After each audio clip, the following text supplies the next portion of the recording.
सम्पूर्णमा नमस्कार। म आज मुख्य विषयवस्तुको रूपमा शिक्षक सेवा आयोगको तयारी गरिरहनुभएका प्रतिस्पर्धीहरू, त्यसै गरी बिएडतर्फ चौथो वर्षको जुन विषयवस्तु छ हाम्रो क्लासरुम इन्स्ट्रक्सन विषयसँग सम्बन्धित र टपिक्समा शैक्षणिक व्यवस्थापन भन्ने छ।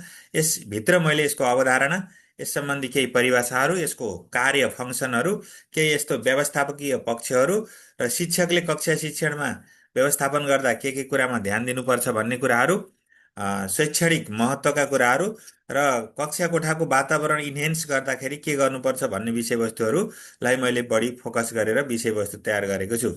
र यसमा चाहिँ तपाईँहरूलाई कर्मिक रूपमा म जानकारी गराउने छु। सबभन्दा पहिले शैक्षणिक व्यवस्थापनको अवधारणा के छ त भन्ने विषयवस्तु मैले यहाँ प्रस्तुत गरेको छु, जुन स्लाइडमा देख्नुभएको छ। यसको अलिकन हिस्टोरिकल ब्याकग्राउन्डलाई हेर्नभन्दा पहिले तपाईँलाई मैले समग्र कुरा के हो भन्ने कुरा पनि थोरै बताउँछु। किन भन्दाखेरि कसैको बानी के हुन्छ भन्दा यो पुरै स्लाइड नसुनेर सुरुमै यसको थिम सुनेर बल्ल त्यसमा गहिराइमा जाने त्यस्तो पनि कसैको इच्छा हुन्छ। त्यही भएर मैले निचोडको रूपमा एउटा शैक्षणिक व्यवस्थापन भनेको के हो भन्ने सन्दर्भमा यसको मेन कुरा त शिक्षण सिकाइ प्रक्रियालाई प्रभावकारी तपाईँले बनाउनका लागि योजना, सञ्चालन, समन्वय र निर्देशन र सँगसँगै मूल्याङ्कन गर्ने व्यवस्थापकीय एउटा प्रक्रियालाई हामी के भन्छौँ, इन्स्ट्रक्सनल म्यानेजमेन्ट भनेर भन्छौँ। अब त्यो इन्स्ट्रक्सनल म्यानेजमेन्ट भनेको कुरा एजुकेसनल म्यानेजमेन्टभित्र पर्छ भन्ने कुरा तपाईँ हामीले पहिला बुझ्नुपर्छ। किन भन्दा इन्स्ट्रक्सन भन्ने कुरा जुन क्लासरुमसँग प्रत्यक्ष रूपमा रिलेटेड हुन्छ र यसरी हेर्दाखेरि शिक्षणलाई हामीले कक्षा कोठामा गएर हामी शिक्षण गर्छौँ। शिक्षण गर्दाखेरि कसरी गर्ने, के गर्ने भन्ने कुराको व्यवस्थापन जुन छ त्यो शैक्षिक व्यवस्थापन अथवा शैक्षणिक व्यवस्थापनको एउटा महत्त्वपूर्ण पार्ट हो भने यसलाई शिक्षणलाई उद्देश्य अनुसार प्रभावकारी, व्यवस्थित र उपलब्धिमूलक बनाउने एउटा व्यवस्थापकीय जुन प्रक्रिया छ त्यो इन्स्ट्रक्सनल म्यानेजमेन्ट हो, जुन शैक्षिक व्यवस्थापनभित्र यो समाविष्ट भएको हुन्छ भनेर तपाईँलाई मैले सुरुमा भन्न सक्छु। र यसको अलिकन हिस्टोरिकल कुरा हेर्ने भने सन् 1900 पछि वैज्ञानिक व्यवस्थापन सिद्धान्तको प्रभाव विश्वभरि नै पर्यो। त्यसपछि त्यो प्रभाव चाहिँ शिक्षा क्षेत्रमा पनि पर्यो। अनि सन् 1915देखि 1970को दशकमा हाम्रो चाहिने सिकाएका सिद्धान्तहरूको सन्दर्भमा व्यवहारवादी विशेष गरी वाट्सन, जेबी वाट्सनहरू, स्किनरहरू, यिनीहरूले जुन नयाँ कुराहरू ल्याए, व्यवहारवादी सिकाइ सिद्धान्त ल्याए, त्यसको प्रभाव हाम्रो चाहिने शिक्षा क्षेत्रमा पनि पर्यो। अनि त्यसपछि चाहिँ शैक्षिक प्रशासनलाई एउटा सामाजिक सङ्गठनको रूपमा चाहिँ मान्यता दिन थालियो र मान्यता दियो र वर्तमान समयसम्म आइपुग्दाखेरि एउटा शैक्षिक व्यवस्थापन जुन छ त्यसलाई शैक्षिक विकासको, समग्र शैक्षिक विकासको आधार नै शैक्षिक व्यवस्थापन हो भनेर चाहिँ अहिले व्याख्या गर्न थालिएको छ। र त्यो अभ्यासमा पनि छ। र शैक्षिक व्यवस्थापन जुन एजुकेसनल म्यानेजमेन्ट छ, समग्रमा यसको मुख्य कुरा के हो भने समग्र शैक्षिक गतिविधिलाई लक्ष्यको दिशातर्फ बढ्न गरिने एक किसिमको प्रबन्धलाई हामी के भन्छौँ, शैक्षिक व्यवस्थापन भन्छौँ।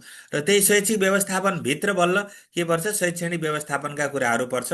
अब व्यवस्थापन र शैक्षिक व्यवस्थापन सम्बन्धी केही परिभाषाहरू मैले तपाईँलाई प्रस्तुत गर्छु। यसमा व्यवस्थापनको कुरा पहिला गरौँ। व्यवस्थापन एउटा त्यस्तो कला, आर्ट हो जसले हामीले गर्न चाहेको कुरा सस्तो र उपयुक्त तरिकाले कसरी गर्न सकिन्छ होइन भन्ने कुरालाई थाहा दिन्छ भनेर एफडब्ल्यू टायलरले चाहिँ डिफाइन गरेको छ।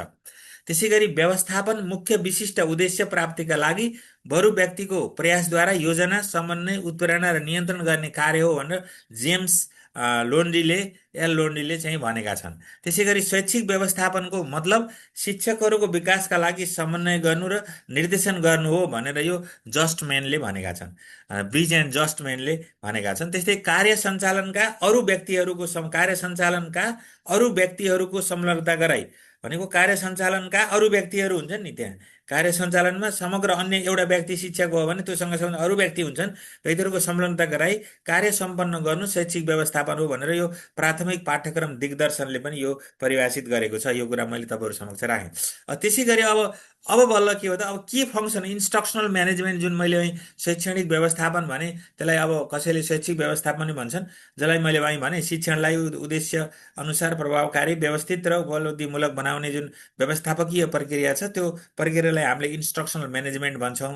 त्यो इन्स्ट्रक्सनल म्यानेजमेन्टभित्र रहेर हामीले के काम गर्छौँ भन्ने विषयवस्तु एउटा शिक्षक सेवा आयोगमा चाहिँ महत्त्वपूर्ण रूपमा चाहिँ सोध्ने गरेको पनि देखिन्छ। किनभने त्यो कला चाहिँ एउटा एउटा शिक्षक भएर जाने जो कहिले पनि हुनुपर्छ र त्यसको बारेमा जानकारी लिनु पनि पर्ने हुन्छ र अब शैक्षणिक जुन व्यवस्थापन छ त्यसभित्र कस्ता कस्ता कामहरू पर्छन् भन्दा एक नम्बरमा शैक्षणिक योजनाको निर्माण गर्ने। यसमा चाहिँ शैक्षणिक योजनाहरू भनेको वार्षिक कार्यतालिकाहरू, कार्ययोजनाहरू, एकाइ योजनाहरू, पाठ योजनाहरू, दैनिक समय तालिकाहरू निर्माण गर्ने, यो चाहिँ सबै कुराहरू चाहिँ यसमा चाहिँ समाविष्ट भएको हुन्छ। अब यसरी हेर्दाखेरि के देखिन्छ त भन्दाखेरि शैक्षणिक सङ्गठनको कार्य इन्स्ट्रक्सनल अर्गनाइजेसन दोस्रो कार्य हो। यसमा विद्यार्थीको सङ्ख्या, कक्षा कोठाको आकार, शिक्षक सङ्ख्यालाई हेरी विभिन्न कक्षा सङ्गठन जस्तै विषय शिक्षण, बहुकक्षा शिक्षण, कक्षा शिक्षण, वर्ग शिक्षण आदिको जुन व्यवस्थापन गर्छौँ त्यसलाई हामीले के भन्छौँ, शैक्षणिक शैक्षणिक के भन्छौँ, सङ्गठन भनेर चाहिँ भन्ने गर्छौँ। अब त्यसको चाहिँ त्यो काम पनि केले गर्छ त भन्दा इन्स्ट्रक्सनल म्यानेजमेन्टभित्र पर्छ। तपाईँ हामीले भन्छौँ नि विषय शिक्षण, बहुकक्षा शिक्षण, कक्षा शिक्षण, वर्ग शिक्षण, यो कस्तो के हो भने म पछि बताउँछु। यो पनि सङ्गठनको कार्य, शैक्षणिक सङ्गठनको कार्यभित्र इन्स्ट्रक्सनल म्यानेजमेन्टको एउटा कार्य पर्यो। अब अर्को तेस्रो नम्बरमा छ शैक्षणिक निर्देशनको कार्य, इन्स्ट्रक्सनल डाइरेक्टिङ होइन। यसमा निर्देशनको कार्य भनेको विभिन्न सैद्धान्तिक र प्रयोगात्मक विषयको ज्ञान, सिप, धारणा विद्यार्थीलाई हामी दिनुपर्ने हुन्छ। त्यो दिन आवश्यक निर्देशनहरू पनि दिइन्छ। शिक्षक तथा विद्यार्थीहरूलाई हामीले प्रदान गर्छौँ त्यस्ता निर्देशनहरू। ती निर्देशनहरू के कस्ता हुन सक्छन् भन्ने कुरा चाहिँ यसको कार्यभित्र नै पर्छ। अनि अर्को शैक्षिक व्यवस्थापनका अन्य कार्यमा चाहिँ शैक्षणिक समन्वयको कार्य, इन्स्ट्रक्सनल कोअर्डिनेसन। यसमा चाहिँ शिक्षण सिकाइ कार्यसँग प्रत्यक्ष एवं अप्रत्यक्ष रूपमा सम्बन्ध राख्ने हाम्रा शिक्षक साथीहरू हुन्छन्, विद्यार्थीहरू हुन्छन्, विद्यालय र समाजका कुराहरू हुन्छन्, विभिन्न सङ्घ संस्थाहरू हुन्छन्, निकायहरू हुन्छन्, तिनीहरू बिच सम्बन्ध स्थापना गराउने काम पनि इन्स्ट्रक्सनल म्यानेजमेन्टको कामभित्र पर्छ। र अर्को शैक्षणिक नियन्त्रण कार्य, इन्स्ट्रक्सनल कन्ट्रोलिङ। शिक्षण सिकाइमा बाधा पुर्याउने अथवा खराब पक्षहरू जस्तै फोहोर वातावरण हुनसक्छ, विद्यालयमा ध्वनि प्रदूषण हुनसक्छ, अनुशासनहीनताका कुराहरू हुन सक्छन्, शिक्षकको न्यून योग्यताका लागि होइन, यी विभिन्न पक्षहरू नियन्त्रण गर्नुपर्ने हुन्छ, पुरस्कार र दण्डको व्यवस्थापन गर्नुपर्ने हुन्छ। यी इन्स्ट्रक्सनल कन्ट्रोलिङका पाटाहरू पनि यसको फङ्सनभित्र पर्छन्। अर्को शैक्षणिक सुरक्षा, इन्स्ट्रक्सनल सेक्युरिटी। यो महत्त्वपूर्ण कुरा छ। शैक्षिक लक्ष्य अनुरूपको जुन व्यावहारिक उपलब्धि प्राप्त गर्नका लागि यो हामी लागि र शिक्षकहरूको पेसागत स्थिरता कायम गर्नलाई हामी विश्वस्त वातावरण निर्माण गर्नुपर्ने हुन्छ, ढुक्क वातावरण। यदि पढाउने शिक्षक ढुक्क वातावरण भएन भने त्यहाँ उसले राम्रोसँग विषयवस्तुहरू उकाल्न सक्दैन। त्यो इन्स्ट्रक्सनल सेक्युरिटी भित्र पर्छ। अनि विद्यार्थीको समय र कार्यलाई बढाउने कार्य, जस्तै यी कार्यहरू भनेको कस्ता हुन् भने शैक्षणिक व्यवस्थापनले शैक्षिक नीति निर्माणहरू, निर्णय लिने कुराहरू, नेतृत्व गर्ने कुराहरू, मूल्याङ्कनका कुराहरू, उत्प्रेरणा मोटिभेसन सम्बन्धी कार्यहरूलाई पनि विद्यार्थीको समय र कार्यलाई बढाउने गरी यी कुराहरू चाहिँ मा सहयोग पुर्याएको हुन्छ। त्यसलाई हामी के भन्छ, इन्स्ट्रक्सनल म्यानेजमेन्टको फङ्सनभित्र राखेका हुन्छौँ। अब उसो भए यो शैक्षणिक व्यवस्थापकीय पक्षहरूभित्र के कुरा समाविष्ट हुन्छन् त भनेर यसलाई समग्र यसले के कुरालाई, यसको स्कोप के हो त अथवा क्षेत्र के हो, कति कुरालाई यसले समेटेको हुन्छ भने यसको एस्पेक्ट्स अफ इन्स्ट्रक्सनल म्यानेजमेन्टभित्र एउटा फिजिकल म्यानेजमेन्ट पर्छ। त्यसमा बिल्डिङहरू, फर्निचरहरू या आदि कुराहरू पर्छ। त्यसमा म धेरै डिटेल गइनँ।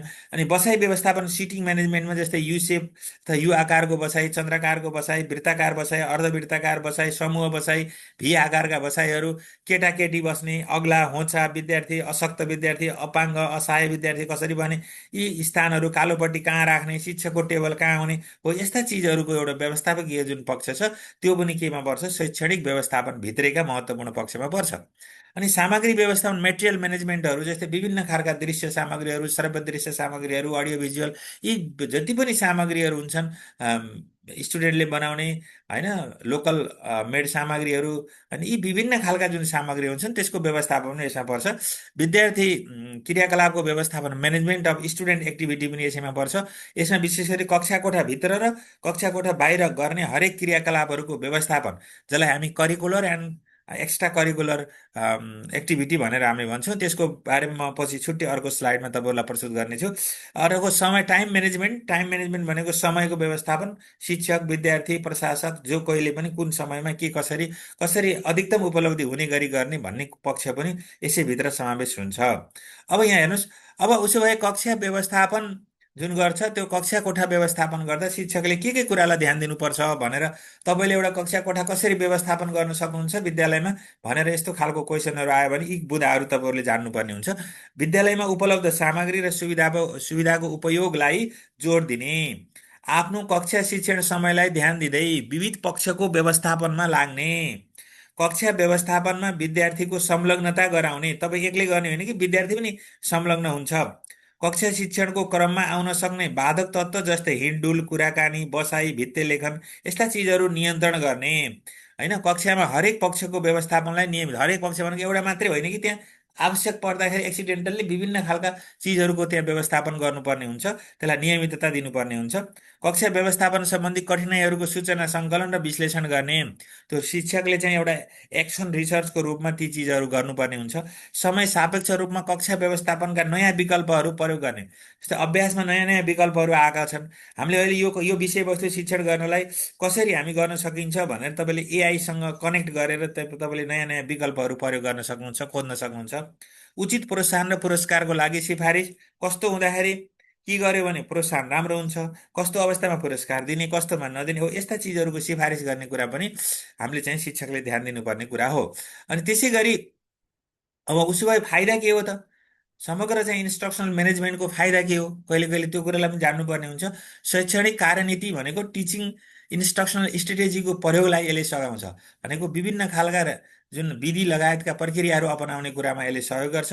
शैक्षणिक व्यवस्थापनले विद्यार्थीलाई सिकाइ कार्यप्रति प्रेरित गर्न, होइन, एक अर्को बिच सुमधुर सम्बन्ध स्थापना गर्न मद्दत गर्छ। सिकारू भनेको विद्यार्थीलाई सिकाइ कार्यमा लाग्ने वातावरणको सिर्जना गर्ने भएर यसको महत्त्व छ। शिक्षण सिकाइलाई सहज, सरल र प्रभावकारी बनाउने कुरामा पनि यसको महत्त्व छ।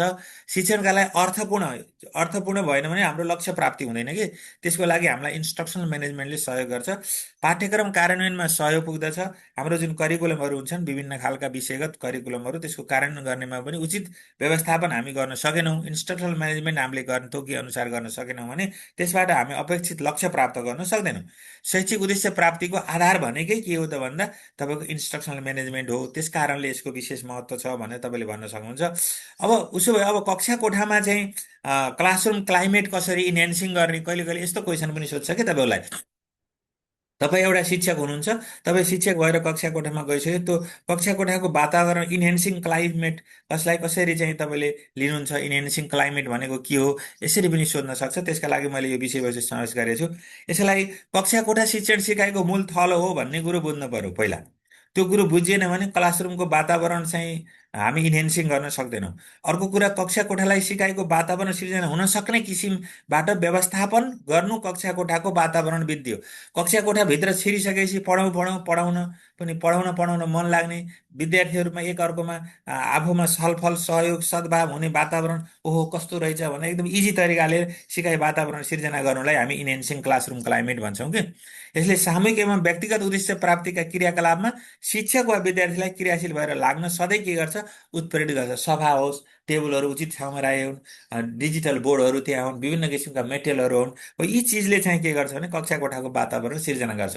माकुराको जालो लागेको छ, अव्यवस्थित 2 वर्ष 3 वर्ष अगाडिका क्यालेन्डरहरू झुटेका छन्, विद्यार्थीले बनाएका मेटेरियलहरूमा पनि एकदम फोहोर भरिएको छ, सफाइ छैन, बिजुलीका बल्बहरू फ्युज भएका बल्बहरू वर्षौँदेखि त्यहीँ झुन्डेका छन्, तारहरू अव्यवस्थित छन्, शिक्षकका कुर्सीहरू पनि अपडेटेड छैनन्, हो यस्ता चिजहरू छन् भने त्यसले चाहिँ क्लासरुमको वातावरणलाई के गर्छ, इन्हेन्सिङ गर्दैन, बरु वातावरण खराब भएर जान्छ।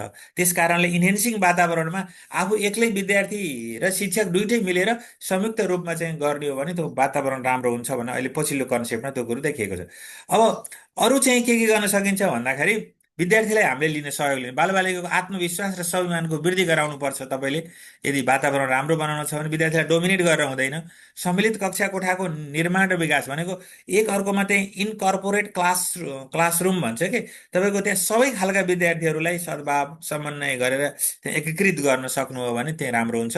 उपयुक्त समय चक्र वा समय तालिकाको विकास गर्ने, यो क्वालिटी सर्कल भन्छ क्या, developing through quality circle time भन्छ। यो क्वालिटी सर्कल चक्र, समय तालिकाहरू बनाउने, कुन समयमा के गर्ने, कसरी गर्ने, होइन, त्यो समय परिस्थिति अनुसारको व्यवस्थापन, कार्य व्यवस्थापन, फङ्सनको व्यवस्थापन गरियो भने तपाईँको के हुन्छ, वातावरण राम्रो भएर जान्छ। सधैँभरि मोनोटोनस तरिकाले एउटै खालको विषयवस्तु एकहोरो शिक्षक आउने प्रस्तुत गर्ने, विद्यार्थीले सुन्ने अनि फेरि उ भने त्यही परम्परागत मात्रै भएर भएन, त्यसलाई समयअनुसार बिचबिचमा नयाँ मोडालिटी तपाईँले दिन सक्नुभयो भने त्यो क्लासरुमको वातावरण राम्रो हुन्छ। स्रोतहरू रिसोर्सेसहरू पनि पहिचान गर्नुपर्ने हुन्छ। कुनै पनि क्लासरुममा विषयवस्तुहरू प्रस्तुत गर्दाखेरि त्यहाँ विषयवस्तुका कठिनाइहरू हुन्छन्, नयाँ विषयवस्तुहरू आएका हुन्छन्, त्यसलाई कसरी जोडेर लिएर जाने भन्ने रिसोर्सेसहरू थाहा हुनुपर्छ। र त्यो रिसोर्सेसमा चाहिँ सबै खालको चाहिँ त्यहाँ लाइब्रेरीका कुराहरू होला, त्यहाँ मेटेरियलहरू कलेक्सन गर्ने कुरा होला, आर्थिक स्रोतको कुराहरू होला, त्यहाँ एक्सपर्टिजका कुराहरू होला। यी रिसोर्सेसको म्यानेजमेन्ट पनि हामीले आवश्यकता अनुसार गर्नुपर्ने हुन्छ। र समय के हुन्छ त भन्दाखेरि, समय पर्यो, युज अफ टाइम, तपाईँले जे समयमा जे गर्नुपर्ने हो त्यो कुरा गर्नुभयो भने धेरै राम्रो हुन्छ भन्ने कुरा हो। अनि अब हामीले चाहिँ कसरी कक्षा कोठाको वातावरण निर्धारण गर्दा अरू थप के कुराहरू ख्याल गर्नुपर्छ त भन्ने बारेमा मैले सर्टकटमा, तपाईँले सरसफाइको बारेमा तपाईँलाई थाहा हुनु पर्यो, कोठा सरसफाइ हुनु पर्यो, फर्निचरको व्यवस्थापन उपयुक्त र आधुनिक खालको अथवा व्यवस्थित हुनु पर्यो, शैक्षिक सामग्रीको व्यवस्थापन विषयवस्तु करिकुलमको नेचर अनुसारका शैक्षिक सामग्रीहरू हुनु पर्यो, कक्षा कोठाको सजावटहरू पनि त्यहाँ मिलेको हुनु पर्यो, बसाइ व्यवस्थापनले यु आकार बी आकार विभिन्न खालको इन्क्लुसिभ क्लासरुमको कुरा, त्यही जति छ त्यो बसाइ व्यवस्थापन पनि राम्रो हुनु पर्यो। कालो पाटी सेतो पाटी, अहिले त अब डिजिटल बोर्डहरू होइन यस्ता आएका छन्, त्यसको पनि व्यवस्थापनलाई हामीले ध्यान दिनुपर्छ भन्ने कुरा यो कक्षा इन्स्ट्रक्सनल म्यानेजमेन्टभित्र पर्छ। Thank you for watching. तपाईँलाई मैले विशेष धन्यवाद दिन चाहन्छु कि यो मेरो च्यानल बाबुराम सर भन्ने छ, यसलाई सब्सक्राइब, लाइक र सेयर पनि गर्ने होला, केही भए सुझाव पनि गर्नुहोला। र कर्मिक रूपमा मैले यो विषयलाई अझ गहिराइमा कर्मिक रूपमा अर्को स्लाइडमा प्रस्तुत गर्नेछु। हस्त नमस्कार।